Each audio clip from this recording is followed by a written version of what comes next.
വിദ്യാഭ്യാസ മന്ത്രിയെ രൂക്ഷമായ ഭാഷയിൽ വിമർശിച്ച് അഖിൽ മാരാർ. മുഹമ്മദ് ഷഹബാസിന്റെ കൊലപാതകങ്ങൾക്ക് 10ാം ക്ലാസ് പരീക്ഷ എഴുതാൻ അനുമതി നൽകിയതിനെതിരെ രൂക്ഷ വിമർശനവുമായി അഖിൽ മാരാർ. പണ്ട് തുണ്ടുവെച്ച് കോപ്പി അടിച്ചാൽ ഡീബാർ ചെയ്യും, പിന്നെ പരീക്ഷ എഴുതിക്കില്ല. കോപ്പി അടിക്കുന്നത് മാരക കുറ്റമാണ്, എന്നാൽ കൊന്നാൽ യാതൊരു കുഴപ്പവുമില്ല. കേരളത്തിന്റെ അവസ്ഥ കണ്ട് ശരിക്കും വിഷമം തോന്നുന്നുവെന്ന് അഖിൽ മാരാർ പറഞ്ഞു. വിദ്യാഭ്യാസം എന്നത് തൊട്ടു തീണ്ടിയിട്ടില്ലാത്ത, യാതൊരു അറിവും ബോധവുമില്ലാത്ത വിവരക്കേട് പറയുന്ന ഒരാളാണ് നമ്മുടെ വിദ്യാഭ്യാസ മന്ത്രിയെന്ന് അഖിൽ മാരാർ വിമർശിച്ചു. ചുക്കേത് ചുണ്ണാമ്പേതെന്ന മന്ത്രിക്ക് ധാരണയില്ലെന്നും അഖിൽ മാരാർ പ്രതികരിച്ചു. പയ്യനെ അടിച്ചു കൊന്നവന്മാർ SSLC പരീക്ഷ എഴുതുകയാണ്.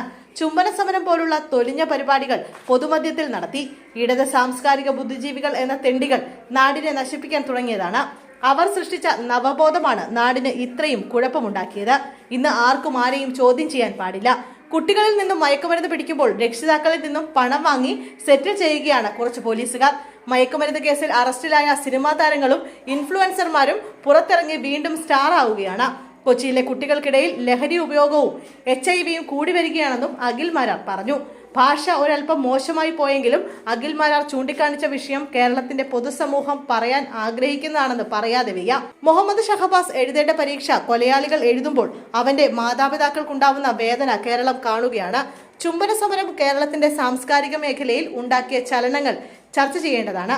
പണ്ട് രഹസ്യമായി മാത്രം നടന്നിരുന്ന പലതും ഇപ്പോൾ പരസ്യമായി നടക്കുന്നതും, ആർക്കും എന്തും എവിടെ വെച്ചും ചെയ്യാമെന്ന രീതിയും, സ്വന്തം മക്കളുടെ കാര്യത്തിൽ പോലും അച്ഛനമ്മമാർ പോലും ഇടപെടാൻ പാടില്ലെന്ന വ്യവസ്ഥയും എല്ലാം നാടിനെ എങ്ങോട്ടാണ് നയിക്കുന്നതെന്ന് ചിന്തിക്കേണ്ടിയിരിക്കുന്നു. ചുംബനത്തിൽ തുടങ്ങി മയക്കുമരുന്നിന്റെ പരസ്യമായ ഉപയോഗത്തിലേക്കാണ് കാര്യങ്ങൾ എത്തി നിൽക്കുന്നത്.